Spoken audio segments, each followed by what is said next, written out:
Здрава на сите, јас сум Бисера од Стартап Клуб Скопје и добредојавте во Фрилансерска дружба. Подкаст во кој ќе разговараме со модерните професионалци без канцеларија. Овој подкаст е поддржан од Прокрај банка, банка која го разбира животот на младите и на фрилансерите, со посебни пакет понуди како што се Пројанг и фрилансерскиот пакет кои се тука да ви го олеснат вашиот банкарски живот. А сега гледајте епизодата и уживајте.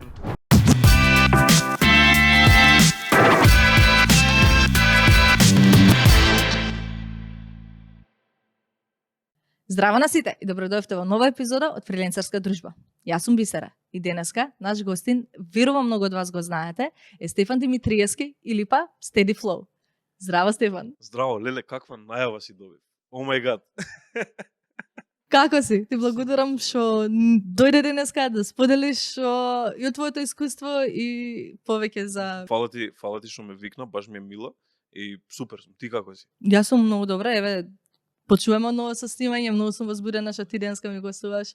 И најдовте да почнувате со снимање одново со камерман на епизод. Секако. Најс. Многу добар избор. За нова светла, за нова се, мислам за нови камери, дефинитивно, да perfect choice. Најс. Пријако. Овака, сега да се почнеме за повеќе о новите луѓе што гледаат оваа епизода или па не знаат кој е Стефан Steady Flow, затоа ако може малце да ни раскаже за тебе, зашто ти работиш и што ти креираш.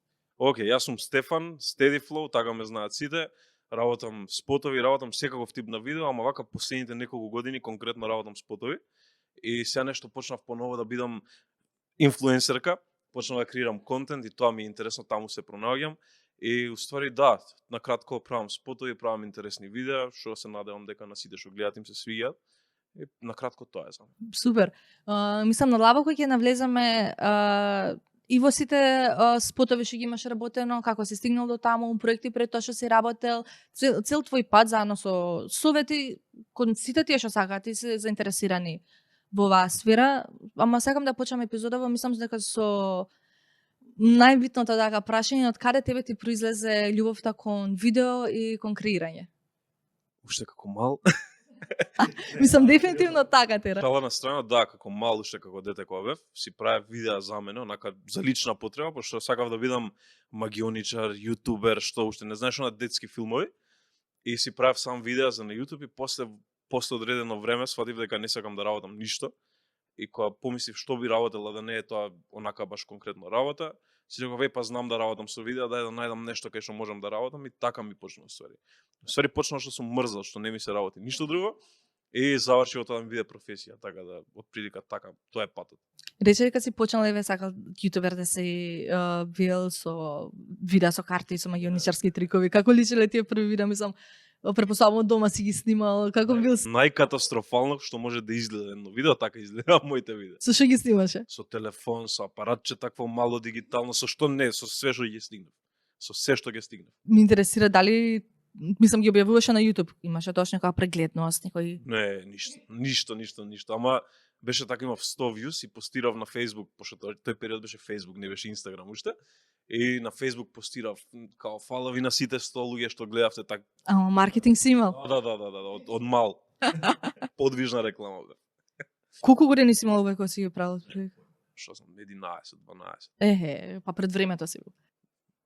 После тоа мислам, дали тие видеа можеме да ги најдеме? Не, никаде. Не дај Боже да ги најдете тие видеа некаде. После тоа мислам, гаде ти терапатот еве ако си престанал со тие видеа, како си се вратил назад во тие води? Како што кажав, барав работа некоја, што можам да ја работам, а да не е она физичкото стани во толку и толку. Мислам, ја секако работам 24 сати сега, само не сакав да барам работа од 8 до 4 нешто во тој фазон. Ама и од секогаш сум бил таков покреативен дечко, не сум бил многу за нешто друго. Не ме интересирале толку спортови, тоа се гледа, мислам. Имав период кај што малку прекинав да работам со видеа, мислам го прекинав она детското за снимање со картите и со се останато. Почнав кратко да работам на други места ама цело време знаев дека го имам тоа во мене. И најдов едно фотостудио, таму влегов на работа, таму почнав да учам и тоа ми беше некако пак влезот во целава работа, тоа беше негде околу 2017 при крајот 2018 тој период. Дали тој период уствари моментот кога ти свати дека ова е повеќе од нешто како хоби што си го правил, дека можеш да гледаш веќе кариера во тоа? Тој период уствари ја требаше да одам на факултет. Значи тој ми е периодот кај што сум матурант Ја цело време мислев, бев уверен во тоа дека ја ќе студирам медицина и стигна до моментот да треба да одам на факултет и уствари тогаш испадна дека се пронајдов во нешто друго и реков не, нема да одам на факултет и почнувам со ова. Така сватив дека ова може да биде професија. Сега не го гледав на толкав размер дека може да биде нешто огромно, него поише го гледав као нормална работа, така го замислов. Тоаш немав некоја визија за тоа во иднина што може да се дешава. Ама на некој начин тоа е екстремно голем чекор што си го поставил као да се откажеш од факултетот еве во Словенија, посебно медицина што е малце скроз различна, скроз различна. Ама не си свесен во тој период. Да. Така го гледаш само као, не знам, basic одлука некоја, нема да одам на факултет и продолжам. Како им го соопшти тоа на твоите, мислам каква беше реакцијата? Ја го соопшти многу лесно, тие не го прифатија многу лесно. Таков проблем имав, ама со тек на време кога сватија уствари дека ова планирам стварно да го правам, мора да се согласат.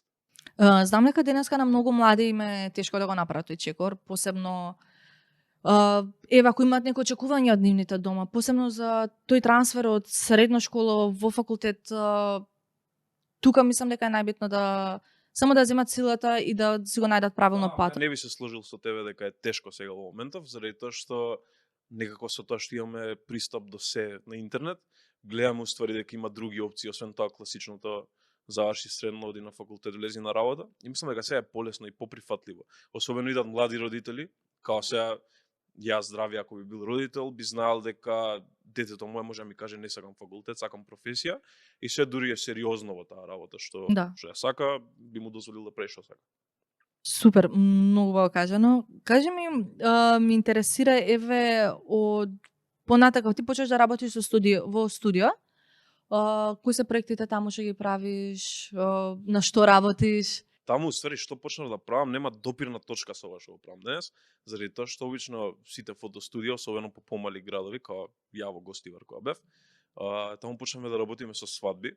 И така да во сезона си секој ден стануваш са бајле во 6, одиш снимаш свадба, за невеста ова она редоследно, завршуваш на крај во 2 са бајле се прибираш дома. И уствари тоа ми беше мене животот, така, стануваш, одиш снимаш свадба, евентуално ако некогаш имаше некоја реклама, така нешто поситно, не било тоа никогаш голем проект таков, се дешаваше од време на време да има некој спот, ама и тие спотови беа basic, одиш во парк, снимаш, некој пејач пее и тоа е тоа.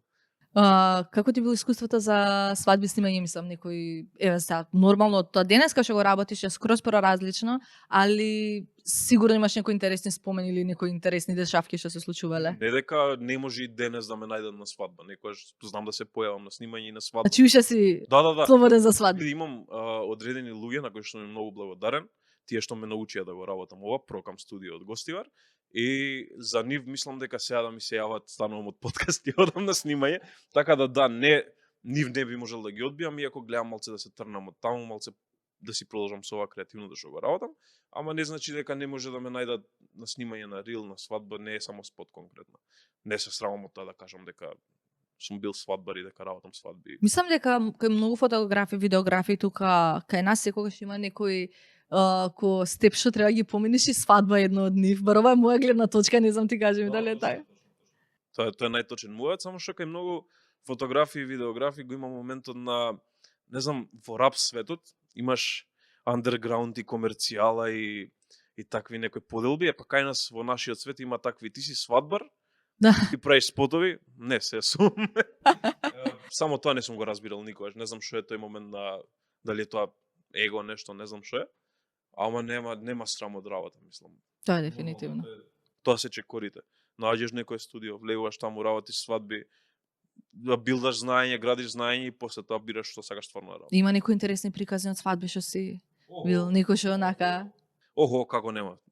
Не знам, се имам милион дешавки од свадби, се јесте нема ми текне во моментов, ама имало, пошто обично се враќаш, кога работиш свадба, се враќаш на рикверц кога снимаш. Нели сите играат тора, сите се вртат и ти одиш на рикверц, колку пати се десило да се сопнеш, да паднеш, дете позади ти се стајало, се молиш не дај Боже да паднеш, да го згазиш детето и такви многу дешавки ги.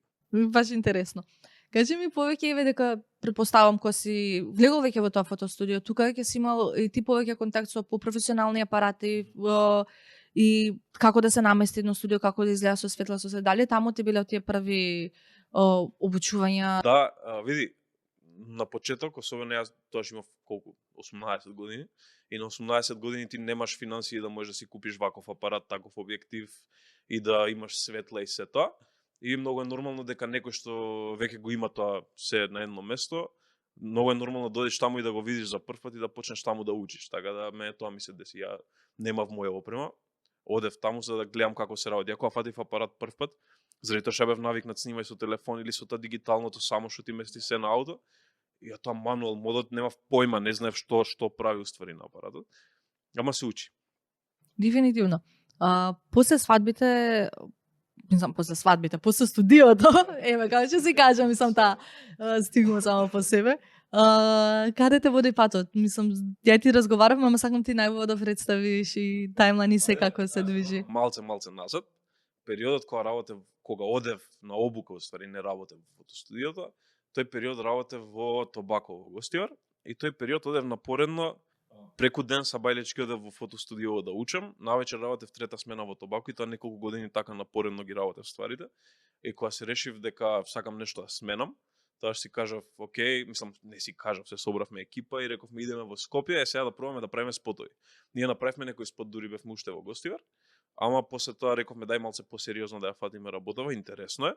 Стварно ни беше интересно и уште ни е интересно. И видовме, мислам дека прв пат во животот 10.000 views на нешто што сме го направиле. И тогаш така се решиме, ајде одиме, дај да си го сватиме посериозно. Се собравме како екипа, дојавме Скопје и од тогаш не прекинав со работа на спотови. Ме интересира за таа екипа, како сте се собрале, дали сте биле пријатели нешто од пред тоа, или па случајно сте се нашле и ти работиш со камери, ти со аудио работиш, како изгледало цело? Steady Flow на почетокот, не бев само јас, Steady Flow бевме 5 души, со тоа што во таа екипа имавме двајца што беа аудио продукција, јас бев видео, еден фотограф и еден што ни го водеше бизнисот на некој начин, менеджмент и такви некои работи. И као екипа ние приватно премногу се дружевме и само рековме, окей, тој период беа во експанзија Urban Records Да. и музиката, и таа музика нас не возеше многу, ние си ја сакавме таа музика. И тоа рековме, окей, дај да направиме ние некој како лейбл, како Urban Records и си ја крстивме Steady Flow, си направивме YouTube канал и така уствари почнавме, па после тоа од таа екипа од 5 души, тројца ние што работевме, јас, фотографот и менаџерот, се преселивме тука во Скопје, двајцата што беа аудио рекоа дека нема да работиме така комплетно. И ние си дојавме во Скопје и тука имавме цел да направиме што поголема мрежа на луѓе, као нетворкинг. И се гледавме буквално секој ден со различни луѓе. Станот ни беше, не знаев кој влага, кој излага од тој стан. Значи така ни беше катастрофа, хаос, ама мислам дека тоа ми се едни од најубавите спомени што сум ги имал од почетокот на кариерата, да кажам. Како личеше таа, големата преселба на народите, како личеше таа цела преселба за вас дека од Гостивар сите, кога дојдовте тука, мислам, како ги наоѓавте луѓето за да се вбрежувате, да ги запознавате? Знаеш како почна? Вака. Сам да ги кажам со имиња, заради тоа што полесно ми е после не кажам фотографот овона. Фотографот е Кико Кристијан и менаџерот, односно човекот што ни водеше се е Благоја. Еден ден, значи ја уште си одев константно на работа, нели, Тобако студио, и еден ден иде Благоја со Кристијан, ај кафе да пиеме, окей, ајде. И вика Благоја, окей, донесовме одлука, одиме во Скопје. Како бе, викам, донесовте одлука, одиме во Скопје, што да правам, како? Не, мора да го направиме тоа, као следен чекор ние за да направиме нешто поголемо. Ја тука бев скептик, мислам, не пред тоа не сум излагал ја толку многу од Гостивар, као не сум немал прилика, сум немал потреба. И во еден момент само вика, одиме, ај викам, окей, оставам работа, одиме. И дојавме тука и најдовме еден стан, така беше голем стан, ама беше ефтин стан во Карпош. И сите тројца живеевме као цимери. Тоа беше, не знам, многу беше смешно заради тоа што као што викавме луѓе да ни идат цело време, со одреден дел, со голем дел уствари, станавме многу блиски. И буквално секоја вечер јадевме макарони од исто тенџере, кафе пиевме во тенџере, кувавме, пошто се собиравме као 20 души во станот. И не знам, поише беше на пријателска основа. Да. Не беше на дружење ни беше поише отколку што ни беше на сега со овие ќе работиме, мора да се запознае, со ни беше на дружење уствари. Затоа може да и многу лесно ни трна. Ме интересира дека кажа другарите ти соопштиле како готово ни одиме за Скопје овако следниот пат и не си знал, тебе голем чекор, дали суптилно во себе си имал некаков план Б за доколку ова не успее, што ќе правиш или некаков сигурен пат? Јас не верувам толку во план Б. Мислам, убаво е да имаш некој бекап, ама јас сум се научил така дека мора да успее планот А Да. и ако нешто не успее, тоа е. Као скокаме на нешто друго, ама нема конкретен план Б така. Океј, мислам, има една сигурност, а тоа е дека се селиш во Скопје, ама викаш, океј, моите се назад во Гостивар. Ако нешто не е како што треба, се враќам назад дома и продолжам, што во еден краток период мене ми се деси. Ама не е тоа конкретен план Б, океј, ова не функционира, продолжуваме. Нема такво нешто. Многу ми е мило. Влагаш со глава низ зид. Ама тоа е најубавото, уствари, ако си се зацртал некаква цел, правиш се што треба за да ја постигнеш, макар не било најсјајното, што произлегло од тебе, битно за тебе и во себе ти си ја завршил таа обврска што си ја дал сам на себе. Јас не верувам во тоа дека може нешто 100% ја биде перфектно Секогаш е така. и дека не можеш да целиш кон перфекција, заради тоа што ако целиш кон перфекција нема никогаш да почнеш. Да. И ја така во тие работи верувам и мислам дека подобро е да почнеш сега со тоа што го знаеш и што го имаш, отколку да чекаш да се поклопат сите коцки и после тоа да почнеш. Ама секогаш тоа ќе скачаат најдобрите работи, Се слагам. само кога ќе почне. Да. Еве како тим се собирате, во Скопје сте и со кој соработувате, како ви почнуваат првите соработки? Тој период, ствари во исти период од прилика се отвараше и Горила ТВ на Двабона лейбелот, мислам нашиот лейбел, сите сме таму. И тој период се запознав со првиот артист во Горила што беше Шаро. Мислам малку порано се запознав со Шаро, ама така почнавме уствари да работиме. Се договоривме дека за Шаро, за Инсерта, за цела екипа правиме спотови константно, заради тоа што нас тоа ни беше на некој начин маркетинг. Да. Што поише ваѓавме спотови кај што може да не видат на Горила, толку повеќе после тоа имавме работа со други артисти. Да. И така, конкретно немавме некој план, само имавме план да работиме. Ме интересира дали овој период, еве, додека си преселен во Скопје и почнеш да работиш со Горила ТВ, а и пред тоа, дали тогаш си снимал ти видеа за себе или па ова ти било само главен фокус? За мене лично бев краток период јутубер, што се Повтор пат? Да, повтор пат, а тој стендпоинт ми е малце смешно, заради тоа што не сум бил така конкретно со план, него сум бил онај здраво дечки, добро дојдовте уште. Тоа е, не можам, ги гледам од време на време тие видеа и многу ми се смешни. Ама тоа било единствено за мене као видеа, друго не сум пробал. Океј, имаше еден период кај што пробав да правам контент као сега што го правам, ама забрзо сватив дека појма немам за тоа што го зборам, заради тоа што кажував како треба да се припремиш за насета. Ја уствари никогаш во животот сум немал некој голем сет за да знам како да се припремиш и сватив дека не е време за тоа и се фокусирав на тоа само да работам за клиенти. Драго доколку Време за кафе. апсолутно. Ти благодарам. Со секој испиено кафе во Стрекја бар и Стрекја Русидер вие го поддржувате Стартап Клуб Скопје, така што следната кафе пауза направете ја токму кај нас. Многу работи кои што кај се доаѓаат само по себе, значи од секој си имал оваа замисла, кој секој што креираш видеа, но требало се наредат коцките, кој што рече пред малце. Убаво што си почнал тогаш, Имаш некој, ти стварата некој искуство чисто онака да видиш до кај си и што си, ама тоа го сваќаш уствари после 5 години од тогаш, као гледаш уствари какво дете си бил и колку си бил смешен со тоа што си го зборел и предпоставам дека за 5 години од сега ќе се смеам на ова што го правам денес. на подкастов ќе се смееш? Сигурно. Да се навратиме назад на првите видеа, кои што кажа со формирање на Горила ТВ и како изгледа цел тој процес, мислам, еве од првите претпоставувам големи студија, тогаш што почнале да ги правиш. Пак ќе ти кажам, ништо од тоа конкретно не беше бизнис ориентирано, се беше на дружење и секое снимање ни беше нас уствари дружење, така не е. Да се собереме. Буквално и само седиме во нашиот стан и се договараме задутре снимаме спот, што сега од оваа позиција никогаш не би го направил така неспремно. Задутре одиме и снимаме.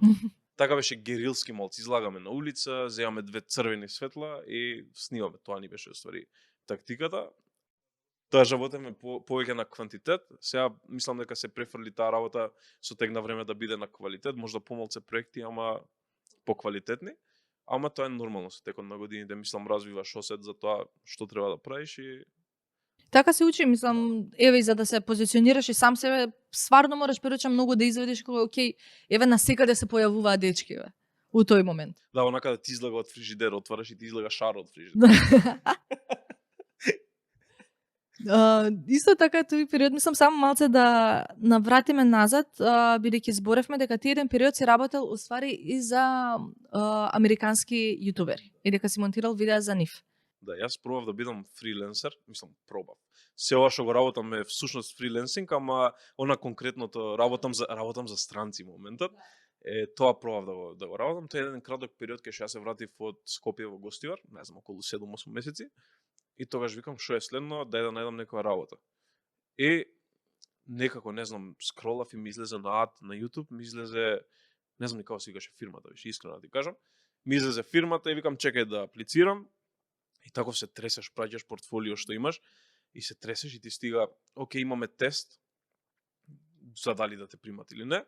И првото видео што го направив за нив, толку ми беше тешко што ми дадоа рок од 8 сати за да го завршам. Ја го завршив за 2,5 дена и не знам како ме примија на работа. Вајде виделе нешто што не знам, не можев да го направам тогаш. Ти беше тешко видеото од притисок ти сам што си имал ставено на себе или Многу различен формат на видео беше тоа. Заради тоа што тие не работев сега за некои огромни јутубери, ама работев за тие што прават видеа за деца, оние со саунд ефектите, вау, такви. И ја пред тоа не сум ставал саунд ефекти во живот и викам како се ова и се мачиш, по ова не звучи како што треба, по овој зум не бил како што треба. И само им се извинував и викам, извинете ми снема струја. Уствари, ја закаснив скроз и после 2 дена им го предадов видеото и среќа тогаш ме примија. Среќа, кажам на гостиарски. И среќа тогаш ме примија. И тој период така почнав со нив да работам. И не знам, заработував некои 300-400 евра месец. Не знам, многу ми беше, тие пари ми беа невидени тој период. Леле, многу пари. Интересно беше као искуство, заради тоа што ја претходно не бев навикнат да работам така на слег, да кажам до кај сум, па да мерам време за колку време сум го завршил, па сатници, па ова, па она. И таму научив уствари како се работи организирано. Научив дека секој фолдер треба да ти е со име, дека овој файл треба да ти е ваков, овој файл треба така. И тоа мислам дека многу ми помогна понатака кога почнав со многу материјал да работам. Како е споредбата, пример, еве, сега верувам дека не може да се спореди, ќе тоа е скроз различно нешто што се работел за нив, ама опште пример комуникацијата со странци за разлика од тука, пак они сепак зимаат некој од Македонија, што е многу често со гости сме имале оваа тема што соработувале конкретно со американци, а и со било кој надвор од странство. Самата гледна точка они нас како не гледаат. Дека пак еве работиш од Македонија, поевтино знаат да те платат тој момент. Не знам, ја таков проблем немав, заради тоа што не разбирав тоа. Мислам, добивав пари и бев окей со тие пари што ги земам, ама од друга страна па нешто што многу ме изненади од таму, што прв пат го видов. Ја не знаев како е некој да ти пише Happy Monday или Happy Wednesday. Окей, good luck. Тие работи ги немав видено и тоа многу ми помогна мене за кога јас си направив своја екипа, мислам, имам луѓе со кои што соработувам. Тоа многу ме научи како ја да се поставам со мојот тим, дека не треба да бидам љут и нервозен без разлика на што ја да се дешава. Мислам, се дешавало ваму да касниме со видео и пак да ти пише окей, happy editing, разбираш? Тоа мене ми беше многу импресивно. Ја нема видено таков начин на работа. Мислам дека они веќе повеќе го сваќаат тој момент колку е, како личи процесот и колку треба за тој процес и да се закасни дека окей се случува. Ствари не е крај на светот. Да. Јесте да мораш да си прецизен и општо во животот мора да си прецизен и да кажеш за колку време и стварно за толку време да го завршиш, ама тоа се дешава, мислам, многу е нормално да се деси тоа. Посебно во вакви креативни сфери. Скроз. На крај крајава само компјутерот да ти кочи ти се зафркнал за ден. Да. Имам прашање, дали сега на твоите колеги или со кои соработуваш им кажеш среќен понеделник? Не им викам баш среќен понеделник, ама им викам работи макар. Се шал. Не, ама помек добив знаење за тоа како да имаш помек пристап со некого, да не си таков како на улица, туку се дешава да се сгреши, да сме живи и здрави, тоа е тоа. Така да. Како завршува, мислам, еве нормално денеска не соработуваш со тие клиенти, со таа компанија, како ви заврши односот? Ја бев поделен на две мислења. Првото мислење ми беше, окей, работи со странци, направи пари, тоа класичното македонското. Ама после тоа во еден момент си викам, зашто не направам нешто тука без разлика колку пари има? Зашто не направам нешто тука што ќе ми остави некој легаси, не знам на македонски како се вика легаси. Без разлика. Ова станува видеото, ова не го сеќам. Поздрав до монтажерот. И во тој период си викам, нешто мора да направам што ќе остане, што Има за себе да си оставиш тука. така, јас си викам, се зафркавам, а викам дека во Гостивар треба во текот на животот да ми направат улица по моје име. Петиција да се направи улица за Стефан. Ама улицата ќе се вика Steady Flow. Steady flow, да. Стабилно flow. И тогаш се решава, мај викам, окей, тешко е да преминеш од тоа што секој ден работиш и заработуваш, сега пак некако нула треба да почнеш. Да. Тоа некако брзо се реши и само почна да ми се само почна да ми идат нови клиенти од Македонија и некако, не знам, брзо се пробив и не беше толку тешко ствари. Како ти беа тие први клиенти од Македонија, вака што ти дошле, мислам, после тој чекор што си го направил? Имав среќа малце, со тоа што имав период кај што нели останав без работа, отидов пак без план Б, влегов пак во нешто ново и во тој период кога немам работа, ја останувам без пари, онака скроз. Дури спремен да се вратам назад дома, заради тоа што ми се јави мајка ми рече да се вратиш назад дома.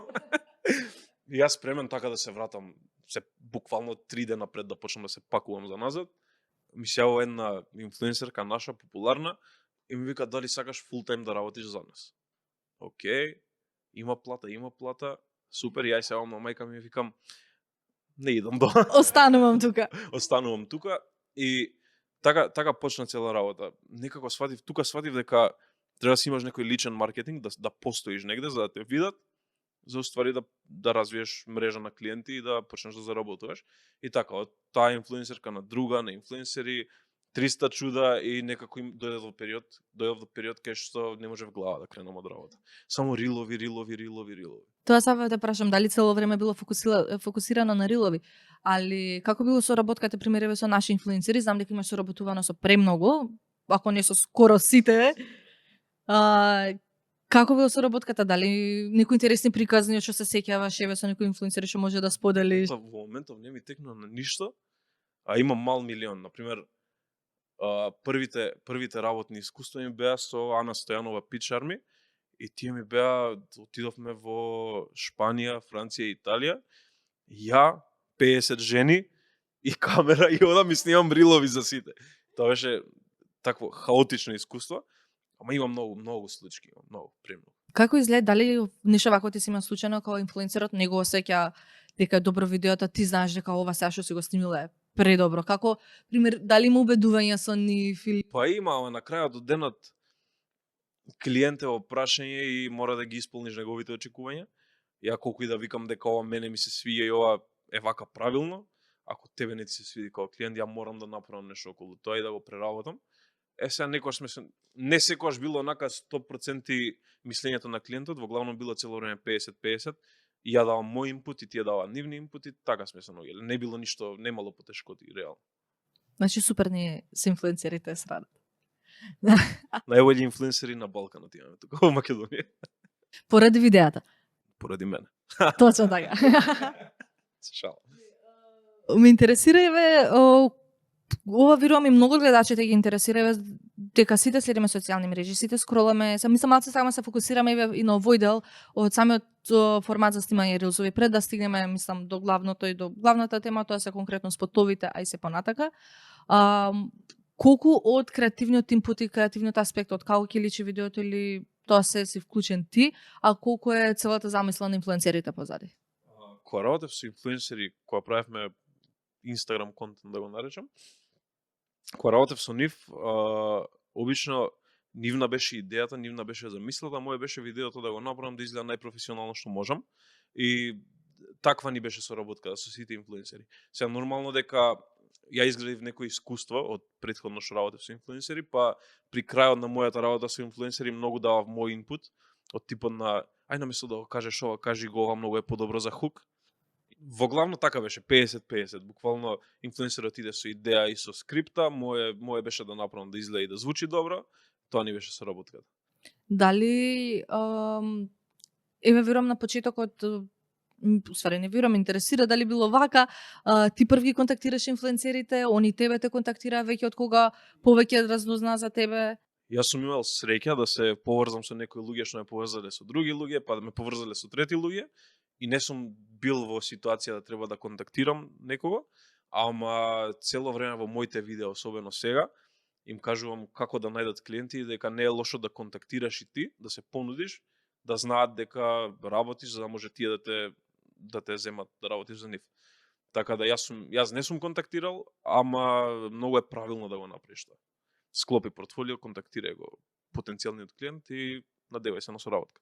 Ама има многу инфлуенсери, пример, као што гледам сега што и сами они се објавуваат на социјални мрежи, као ми треба бар за еден проект ми треба некој да дојде да снима или па ми треба само монтажер, некој да ми склопи неколку видеа, што мислам убаво е ептен ако некој сака да навлезе во тоа, активно да прати, бидејќи пак тие инфлуенсери нивната платформа е Инстаграм, некои такви што кратко траат, затоа мислам И убаво е некако за вежбање на кога работиш видео, нормално е кога ти треба многу вежбање за да стегнеш искуство. Убаво е да се понудиш да му одработиш на некого и без пари, само мораш прво и најосновно е да кажеш да бидеш искрен за тоа на кој скил левел си. Да. Не може инфлуенсерот или клиентот кој да очекува од тебе да направиш да лета во видеото, ако ти не си направил ни да оди, ако не си го исцецкал како што треба видеото. Така да се дури си искрен према клиентот, мислам дека никој не би ти замерил и да си на почеток, само да кажеш, да бидеш искрен што можеш да направиш, што не можеш. И да, инаку премногу е лесно сега во моментов, буквално такво време е дојдено кај што сите креираат контент и на секого му треба или камерман или монтажер и многу е лесно да си најдеш работа. Дали мислиш, самиот си кажа дека си имал среќа и знам дека веруваш во среќа и дека постои ништо што покрај мотивација, движење и се тоа мако трпна работа што ја даваш, ја правиш, дека има некој вид на среќа. Дали мислиш дека тој сам себе што си се промовирал, што се направил твој профил и дека тоа дал дополнителен буст надвор од word of mouth што го користат инфлуенсерите еден со друг и кој ти го монтираше видеото, Стефан Стеди, такви моменти? Малце живееме во едно време кај што пласираш на Инстаграм онлайн, така те гледаат. Например, ако јас се сликам со 5 коли, со не знам вила, некоја ова она, би мислеле таму назад во гостивар да речеме, што не ме гледаат секој ден, би мислеле дека така живеам живот. И нормално дека тоа е буст фактички, ако ја постирам дека работам со овој, со оној, вака, така, сите ќе мислат дека ја го правам тоа. И фактички што поише се промовираш онлайн, тоа поголеми ти се шансите да најдеш клиенти и да работиш. Ама најбитно е да си искрен и да си стоиш сам за себе. Тотално. Мораш да гарантираш во тоа што го правиш, заради тоа што на клиентот мислам дека најмногу му треба сигурност, дури не е на крајот од денот толку колку добро ти изгледа видеото, колку што знаеме дека сигурно ќе се заврши како што треба работата. Ме интересира мене дали си имал ти момент со клиенти сега надвор од само инфлуенсери, сега збориме на глобала, општо каде што не си завршил работа како што треба спрема клиентот, некои фейлови или па си имал моменти како што кажа преска со задоцнување што си имал кога си работел за американскиот. Јас сум перфектен, не сум правил грешки. Нормално дека сум правил грешки, ама сите тие биле подкрепени со извини, толку можев да направам, нема да се повтори друг пат. Нормално е да правиш грешки. Многу нормално. Ама искреноста на крај пак најбитно. Мораш да си најтранспарентен што можеш. Уствари, на крајот од денот нема зашто да се лажеме. Као се гледа тоа што го предаваш, само стои за тоа и твое на крајот од денот. Многу убаво кажано. Сега мислам дека може да се навратиме назад кај спотовите. Покрај како што кажа, со инфлуенсерите работа пополека престануваше, намалуваше со нив да работиш и каде те тера патот, со кој почнеш да снимаш, позади кои спотови стоиш, ако може за тие што позади многу спотови. Особено последнава година, 2025, позади многу спотови стојам. Види, ја пак ќе кажам, не прекинувам со сите работи што сум ги правил. Може да ме видите на свадба, убаво реков. Може годинава пак да работам со некој инфлуенсер, тоа тотално е нормално.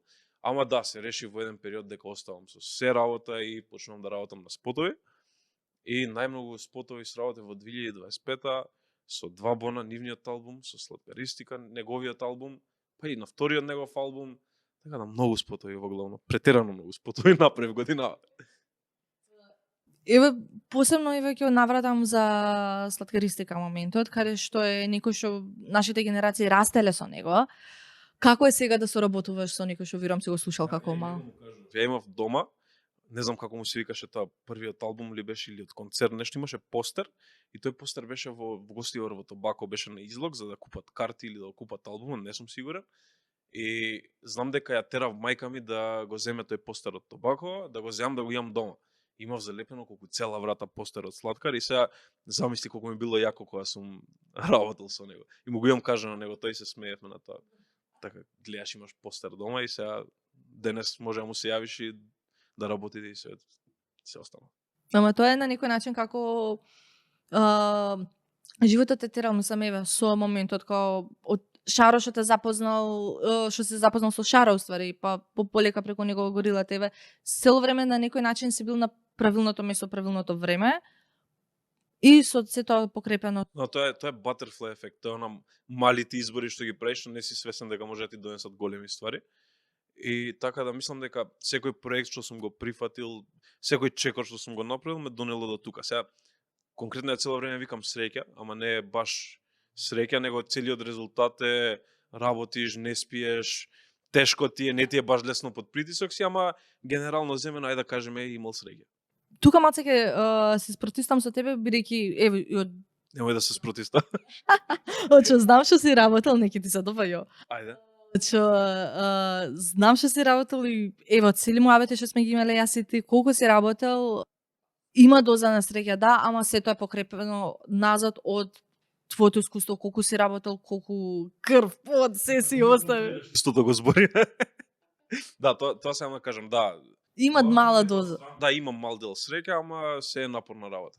Заради тоа што јас знам колку во 2025 не спиев за да ги направам сите тие спотови, знам колку се тресев кога ги организирав сите тие спотови што ги правев и нормално дека на површина излага само онај имал среќа, го зеле да работи со нив, ама не е баш така, мислам, има многу позадина. Аре, сега ме интересира како изгледа еден, ќе кажев еден ден, ама знам дека Мисля дека правиме Get Ready With Me видео. Здраво, дечки! на некој начин get ready with me за спот. Како изгледа, еве, кога се спремаш Напорно. еден спот, конкретно од било кој или не знам, глобализирано, како личи, тоа што сам кажам, еден ден, ама знам дека многу повеќе дена те треба, имам неспиени ноќи, затоа како може тоа не го представи. Цел процес е. Почнуваме со тоа што иде артистот и ти вика имам песна, сакам да правиме спот. И окей, дај ми ја песната да ја слушнам, дали имаш некоја идеја? Тоа е главно прашање, заради тоа што обично има артисти што имаат веќе замисла како сакаат да им изгледа тоа што го прават и пиете кафе и правите муавет за тоа како сакате да изгледа. Откако артистов ќе каже дали има или нема идеја, во зависност од нивниот одговор, ти викаш окей, дали ја треба да смислам нешто мое сам или да одиме на тоа да ја расшириме цела нивна идеја. И како и да е, поминува тоа, пушташ, правиш еден тритмент, правиш една скрипта за тоа како мислиш дека треба да изгледа целиот спот, ја пушташ и таа треба да се одобри. Да. Доколку се одобри, одиме на втор чекор, тоа е организација, онака предпродукција. Тоа е мислам дека делот што најмалку го гледаат, а уствари се што се дешава на крајот во финалниот производ се должи на тоа колку си се помачил во предпродукција. И почнаш да организираш реквизити, сцени, ова, она, луѓе, се што ти треба за спотот. Иде денот на снимање, ако имаш добра предпродукција, денот на снимање усвари ти е многу лесен. И после иде тупење на глава со монтажа. И монтажа трае обично најдолго од се. Иде финален проект, се ваѓа кај да се ваѓа и на кратко така е, усвари е многу потешко од тоа. На пример, имавме случка со Монстер, спотот на Двабо на Монстер, кој го гледал, кој не да го гледа одма. Пауза на видео, отидете, гледајте го. Оди гледа го спотот, гледа го мојот behind the scenes на YouTube и после ги зборим. Да видите таму на behind the scenes од колкави подечњаци имам, како на ништо не личам. За тој спот, конкретно требаше да се направи една платформа, што е коцка, и таа платформа беше 2 на 2 димензии. И окей, звучи лесно. Платформа, кул, плексиглас, ставаме светла под тоа и таа свети и толку. Арно, ајде Стефан, организирај го. Не е толку лесно како што е кажано. Иде некој десетина дена пред спотот, и ја викам, окей, сега треба да почнам да се јавам на телефони. И почнам на едно место, ало, здраво, работите вака и вака, дали може да ми направите ваква платформа? Дечко, може, тоест не, прво беа, не може. Окей, друг број, може. Може, ама ни треба минимум 55 дена за да почнеме да работиме. Јас сум 10 дена до спотот, како ти треба 55 дена да ми направиш платформа? Така мислев дека е многу едноставно и се погоди еден човек, Аце од Ново Лисиче, и Аце ми го спаси животот. Тој се погоди на Пазар 3 постоеше како реклама, и ја онака последен избор ми беше као што скролав пред да изгасам компјутер. Викам, чекај да се јавам. Ало, добар ден, јас сум Стефан, правам спотови, сакам да направам вака и вака. И човекот ми вика, уживај, нема проблем, ја следим за 3 дена, оставам све што имам работа, ми звучиш добро, ја правиме. Cool, викам, impossible. Заради тоа што таа платформа се правеше на 2 дела, металната конструкција што ја правеше Аце и плексигласот што го купив од едно место. И Аце вика, ми треба 3 дена нешто така. Ја викам, супер. Ми се јава за ден и пол и ми вика, готова ти е платформата. Happiness.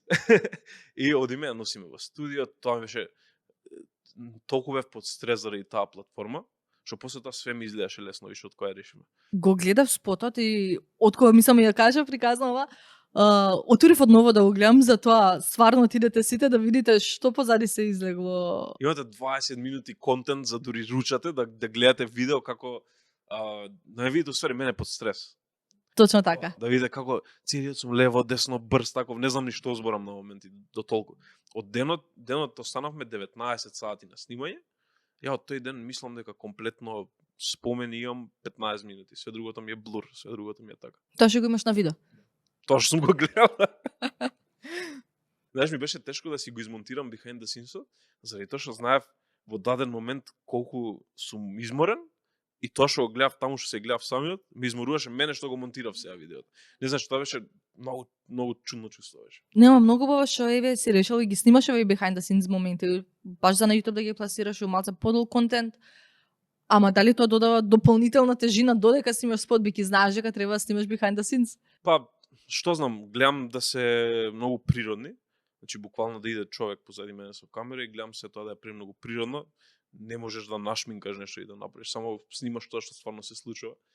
Ако се случи да се деси нешто лошо, ако да речеме се дешава нешто лошо таму на снимањето и тоа ќе заврши во behind the scenes. На крај така да не е додатен притисок, баш интересно е кога ќе се навратиш после месец, 2, 5 и гледаш што си направил, од што си го направил. Тоа така да интересен контент тоа.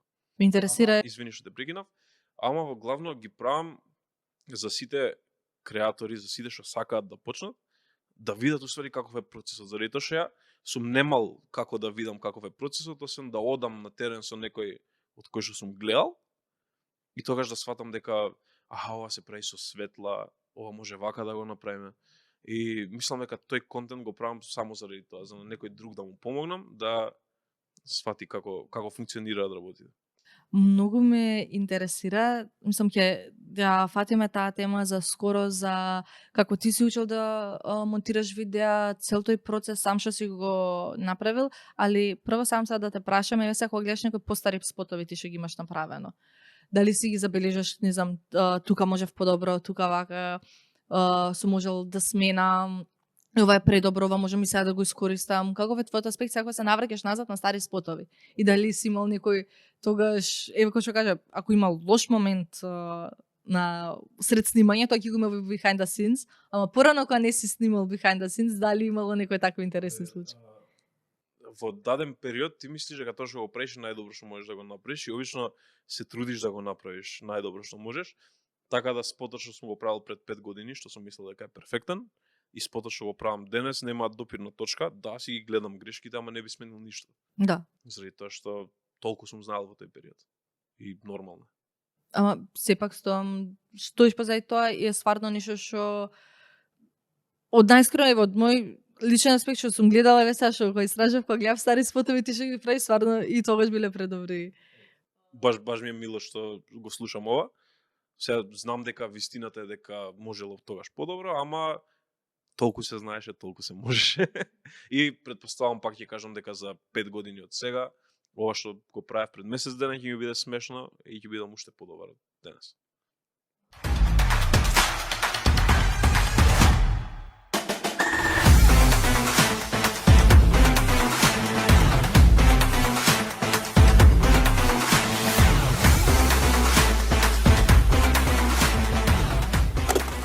како што спомна пред малце, еве поради почна да ги правиш behind the scenes моментите за креатори, видеографи, сите тие што сакаат, што се во овој креативен свет вклучени, за они да имаат да видат како изгледа цел тој процес.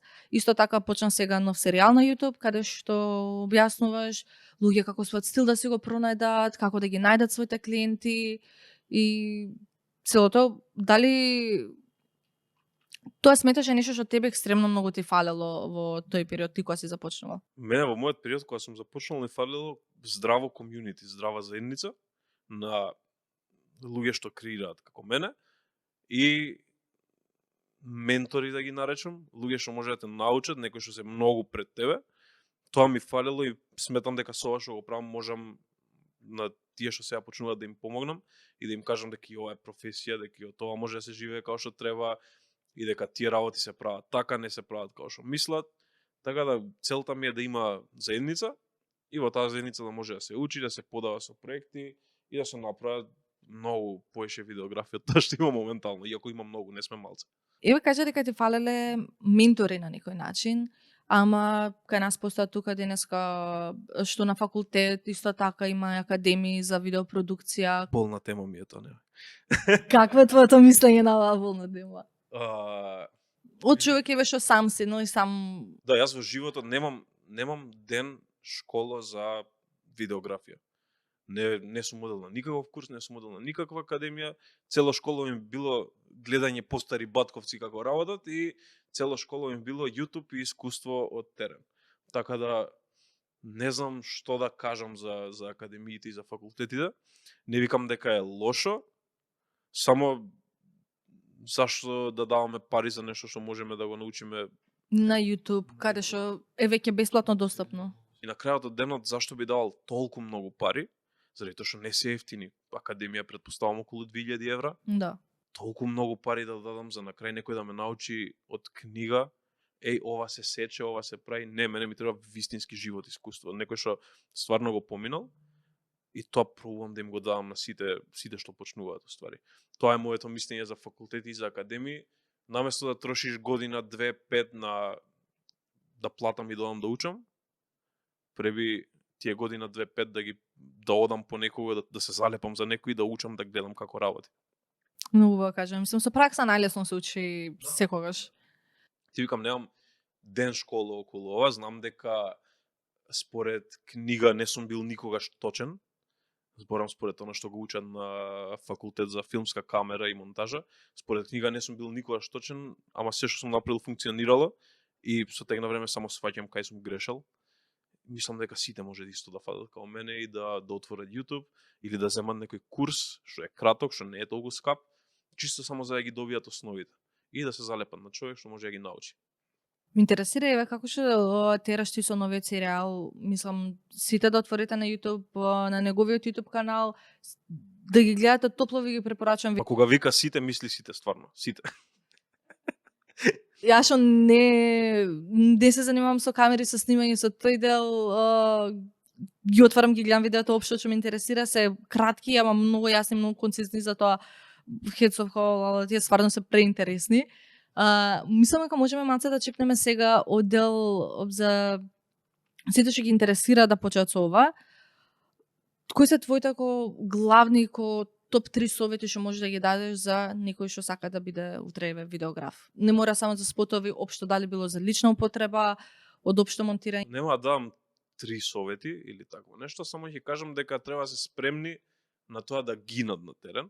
Значи некогаш се дешава да имаш и 25 сати работа, некогаш се дешава да заглавиш на монтажа, нека се спремни првите 5, 6, 10 години да ги утепаат во учење. Ама буквално нека не очекуваат пари, нека очекуваат да научат искуство да стекнат и после тоа прво го работиш од љубов, па потоа си идат парите сами без да трчаш по нив.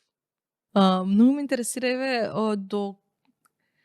дали има некоја граница, пример, до кога би можел некој да работи без пари? До колку, до кој момент? Нема граница, не знам. Има момент кај што уствари треба да одлучиш за кој клиент вреди да го направиш тоа без пари.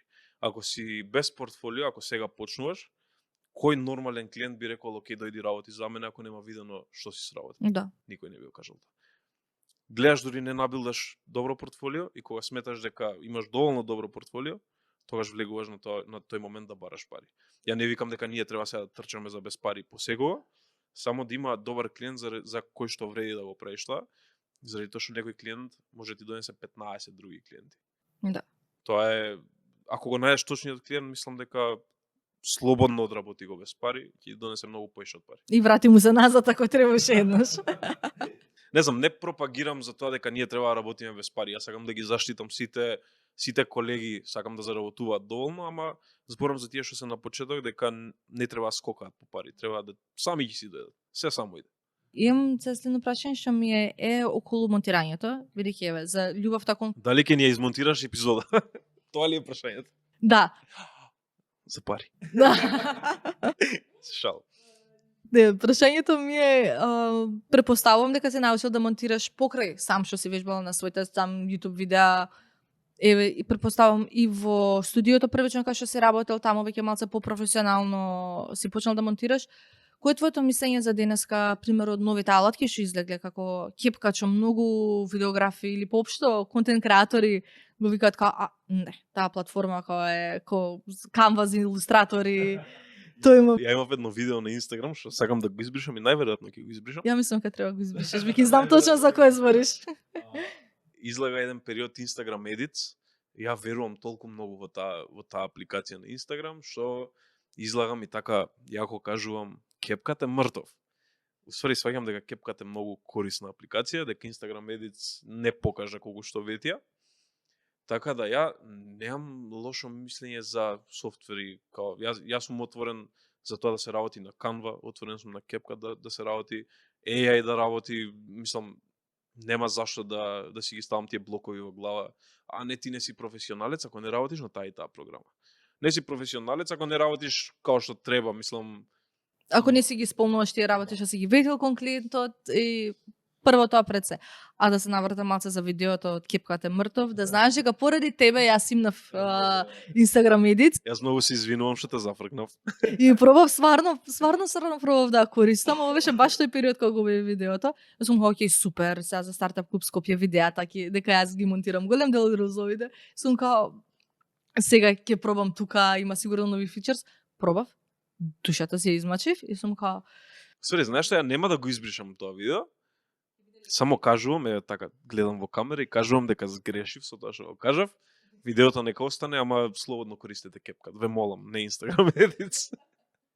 Спомна AI, уствари вештачка интелигенција еве за монтирање, како е твоето размислување? Мислам, знам дека еве како што сме збореле ние и со многу други дека пак рано е, но се уште треба тој човечки допир да се каже.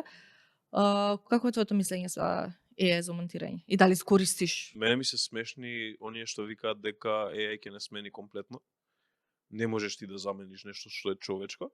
Значи, ние имаме пред се емоција, се не знам тоа AI од како функционира до толку, ама предпоставам дека не може да долови толкава емоција како што може да долувам јас во одредено видео. Сега, AI мене ми служи не толку за монтажа, значи не го користам за монтажа, многу поише ми служи за тоа да ми ги развие идеите што ги имам. Например, ChatGPT го земам најкористен од се. Седам и размислам за спотот на некој нов артист, да речеме. И конкретно во глава се имам 10 идеи. Не знам, сакам артистот да лета, сакам артистот ова, сакам она. И му ги пишувам на ChatGPT и ми викам, јас си го викам брат. И ми викам, брат, што мислиш, што е најпаметно да направам? И ми ги шири идеите што веќе ги имам во глава.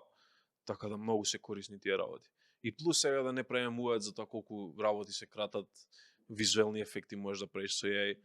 Да, може да те смени ако не сакаш доволно да работиш. Буквално треба ти да го контролираш, не можеш да дозволиш тоа да доминира. Тоа е тоа. Многу паметно на жена. Покрај еве цела работа што имаш до сега сработено со ноќи неспиени, колку поетски звучи таа ноќи неспиени. Точно така. Денови на сет. Колку најдолго време си се задржал на сет? Или поработејќи еве вака конкретно? Само снимање на сет? Сега бев дел од снимање на една реклама, голема таква телевизиска реклама. Таа реклама ја снимавме 25 сати. И 25 сати бевме од 5 сабајле до 6 другото сабајле. Идеш дома, убиен, и кога се вратив дома видов дека не ми работи лифтот и одев пешки до 16. Тоа беше final така. Тоа веќе баш да те докреќи. 25-26 сати толку ми било најдолгото, ама не е здраво.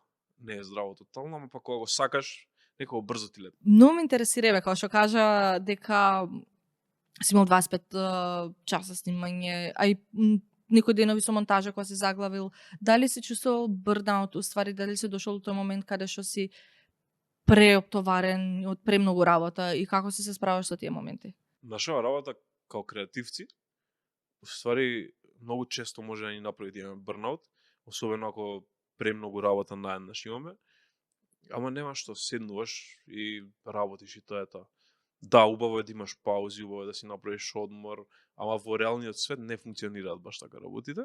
Туку некојаш треба само да си инает и хардворкер и да застанеш и да работиш, без разлика на тоа што си бърнаут. А како работиш, пример, кој немаш мотивација? Пример, немаш мотивација за да го осмислиш видеото денеска или па сред снимање ако ти се случи тоа. Сега не зборам за спот, бики за спот кој што кажа многу е битно пред продукцијата и пред снимањето се тоа да е. Зборам еве за пократки видеа, пример, порано со инфлуенсери. Не можеш да се водиш на мотивација, заради тоа што мотивацијата те носи само до одреден степен. Поише е дисциплина во прашање.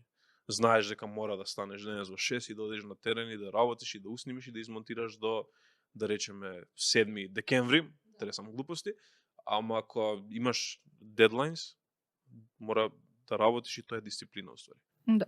Не разбирам дека можеш да си burned out, се е нормално, ама дисциплина е во прашање. А кој е последен пат ти одмор кој си имал? Одмор? Да. Сега пред скоро, ама тоа беше 2 дена и И назад на терен. не беше баш одмор. Не, онака конкретно одмор, многу ретко сум имал одмори такви. Да направиш пауза, да оставиш камера од рака. Не можам, некако во крвта ми е. Сега ве видов кога ги местевте камериве и Да. дојдов, чепнав, имам телефон, сакам да снимам, така да нема баш конкретно одмор. Како го смислиш контентот тебе позади твоите видеа? Појма не. Не знам, ми иде на памет дека треба да зборам за нешто што мене ми било проблем порано. И тоа го правам. Разработувам идеја, да речеме, јас сум се мачил со тоа како да имам клиенти, правам видео за тоа како да дојдеш до клиенти, се мачам со светла како да наместам, снимам видео за тоа како да наместиш светла и така уствари. Некако ми се real life сите случки, па не ми треба многу да смислувам контент, него само што ме мачело некојаш го правам во решение на видео. Дали ти доаѓаат примери, вака личен аспект ме интересира, дали имаш пример некој контент план веќе спремно кој знам дека следното видео ми е за ова, после тоа ми е за ова, или само ако природно доаѓаат, ќе ти дојде идеја, окей, сега ќе се направи. Природно, заради тоа што не знам, сега може да излезе некоја нова програма за монтажа, да речеме, и ако е тренд во наводници, да направиш видео за тоа, правиш околу тоа, значи не можеш да испланираш. Убаво да имаш план, ама па не секогаш знаеш унапред што ќе снимаш. Некојаш е само така, не знам како да го објаснам. Последното видео ти што го објави, мислам, еве од овој дел, од овој сегмент што го правиш сега за со лекции на некој начин, збореше за како си го пронајде Визуелниот стил, да. Да. Како си го пронајде ти конкретно твојот визуелен стил? Само со работа. Буквално само со работа, заради тоа што сваѓаш what works and what doesn't, онака како што работиш се повеќе и повеќе, ти се развива чувство за естетика, за ритам, за се што захтева не е збор што треба да го искористам, за се што си бара една монтажа или креативна работа, и со тек на време сваќаш уствари што треба да правиш и кој ти е стилот. Ама без работа не можеш да си го најдеш. Што мислиш за луѓе, пример, еве што конкретно во овој свет со видеа, пример, копираат многу? Оствари, не знам, ќе видиш едно видео во на некој уникатен стил направен и после тоа уште тројца го прават баш во тој истиот стил на... Добро, тоа се трендови и е нормално да ги копираш, ама не можеш да се водиш на тоа. Ако сакаш да изгледаш свој стил, не можеш да се водиш на тоа да одиш по трендовите. Зашто тренд изумира за месец дена, за една година и уствари не си направил ништо. Подобро фокусирај се на тоа да градиш нешто свое што може и не е тренди во моментот, ама се знае дека има печат твој. Така да не сум многу за тоа со трендовите. Ме интересира дали би сменил нешто ако би почнал денес од нула. Ако се вратиш назад кога пред студио пред се. Ништо исто би, буквално се исто би направил. Дали има нешто што сега следно можеме да очекуваме од Стефан Steady Flow? Може би има, може би не. Не, има еден проект што го спремам, некако од секогаш ми била желба да го направам. Нема да го најавам сега заради тоа што не знам точно кога ќе се случи, ама некако многу сум возбуден и турбо работиме на тоа. Многу ми е мило. Очекувате нешто ново, ама нема да ви кажам што. Може да се вратиме маца кратко бекеве. И како што сега што те представи Стефан Steady Flow, Стефан, како произлезе Steady Flow моментот? Steady Flow, не, кога е смешно тоа. Ја, дури работев во студиото, си имав некој во главата некоја визија за тоа дека во животот би имал некое мое студио, би се викало Steady Media, така нешто. И сега Steady, како зборче, значи, нели, стабилно, смирено на англиски, ама не е тоа позадината на зборот, уствари. Steady е Стефан, Ди Димитриевски. И сега на англиското пишеш Steady и кул испаѓа Steady Media. И се собираме со екипава, нели, тоа што зборам да направиме продукција. И ја викам, имам едно зборче за име, кој е Steady? А викам на другаров, кажи викам едно зборче ти, и ја вика Flow. И буквално така стана Steady Flow. Ништо посебно. Стефан Димитриевски. Се шал. Steady Flow, тоа е. Само што Steady зборчето има така double meaning, дека нели мора да си мирен кога снимаш. И тоа е Steady. Стабилен со камерите. Стабилен. Или сладкар, како што ме вика Стабилно Flow. Тоа ми е најомилен никнейм што сум го добил. Стабилно Flow. Кога што се приближуваме негде до при крај на оваа епизода, дали има некои работи ти што сакаш да ги споделиш, еве, или па ако некој гледа оваа епизода што е едно нешто што би сакал гледачите да издвојат од неа?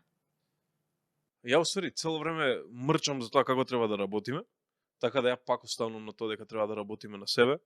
Ако сакаме да стигнеме до резултати, така да тоа нека биде пулката од моја страна. Работа. А што значи успех за тебе? Еве, покрај градење на целата таа работа, на крај да се стигне до некој производ, еве, што ти сам себе би го нарекол, ова е успешно. Не знам, успехот е релативна работа, кој како го гледа. За некој успех е да има многу пари, за некој успех е само да има семејство, за некој успех е да биде кариерно успешен. Така да не знам, за мене успехот е така целосна слика од се комплетно. Така би го дефинирал успехот ја лично. Што те враќа назад во снимањето и кон камерите и кон љубовта што го правиш, кога ти доаѓа така како фул аут, сакаш да се откажеш само? Па јас се чувствувам дека како да не знам ништо друго да правам освен ова и некако толку си имам приврзано со цела работа што јас стварно ако утре прекинам да го правам ова, не знам што би правил. Вајде би нашол нешто друго, можда би бил механичар, од кај да знам. Ама не си одам за да ме врати нешто, него цело време работам видео, цел живот ми се врти околу тоа и претпоставам дека цел живот исто ќе го работам. Многу ме мило е што ти си го нашол во Курано својот пат и љубовта од хоби што ти преминала во професија. Но за жал многу млади не го наоѓаат во Курано патот, мислам никогаш не е погрешно ти на 50 и на 60 да си го пронајдеш патот. Битно е да го правиш тоа што го сакаш. Дали било на млади години или подоцна, ама кои се твои совети за некој како да си го пронајде својот? Ништо, само си го живееш животот и со тек на време почнаш да сваѓаш дека сакаш да работиш видео, сакаш да работиш нешто што и да е. Така да, се слагам со тоа дека не е никогаш касно си го најдеш, да си најдеш пасијата, она што стварно те влече. Така да денес може да си играш кошарка и може да ти е интересно да играш кошарка, утре може да станеш стоматолог, така да Експериментирајте. Да, експериментираш и оставаш малце на случајност, заради тоа што не знаеш што може да те привлече утре. Да, ама мислам дека посебно за овие креативни сфери како што се дали со видео, дали со фотографии, со илустрации, цел овој креативен свет, дека им треба многу повеќе ментори и многу повеќе имаме премногу кај нас и браво за сите тие што се вклучени за овој тип на обука, ама мислам дека се уште фалат некои правилни ментори за да те насочат. Ја кажав, без никаков хейт, не почитувам толку академии, само заради причина што сметам дека се беспотребно земање на толку големи пари супер, доколку има дечки што учат на академии, што научиле нешто од академија, баш ми е мило што вредат тие пари што ги дале. Во мојата глава фали, тука во државата фали можеби некој повеќе што би бил како ментор, што би им дал стварно real life искуство. Можеби треба курсеви на страна од можеби е подобро да има курс краток отколку академија што те држи година дена, па ти ветува работа, па не знам таму 300 глупости и се тоа за да платиш 2000 евра. 2000 евра не се малку пари.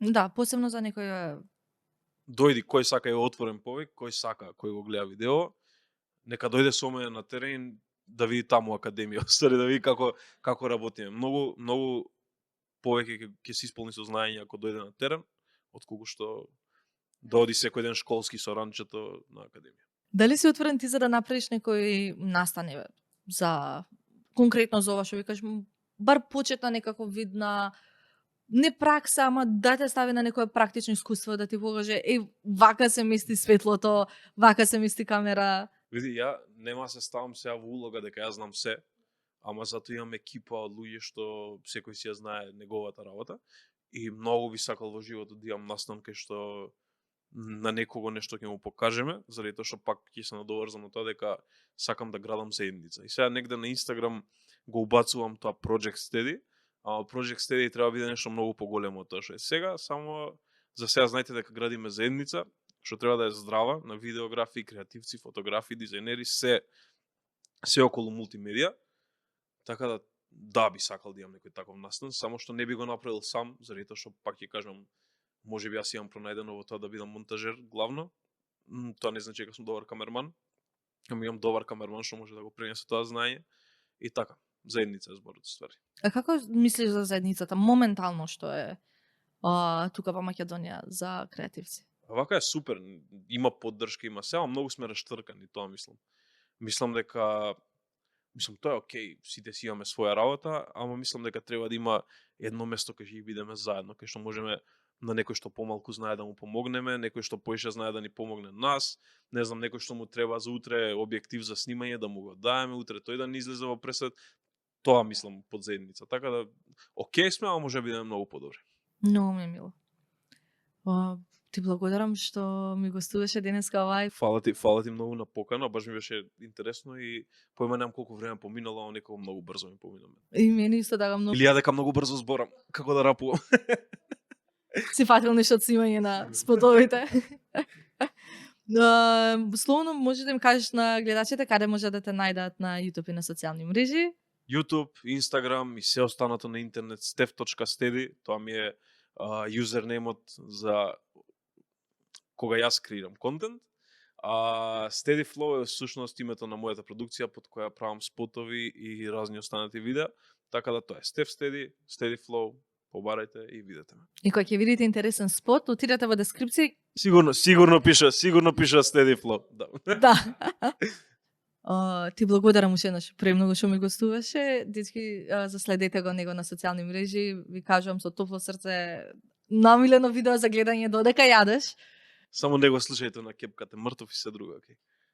Супер, ви благодарам што станавте на сите до крај на оваа епизода. Сабскрајбнете на нашиот YouTube канал, кликнете код звончето за да ви стигат нотификации кои скачат нови епизоди од Фриленцарска дружба и од Стартап Револуција. Благодарам уште еднаш за нашите партнери ProCredit банка и не заборавајте се гледаме во октомври од 1 до 4 на Startup Revolution AI Summit. Се гледаме.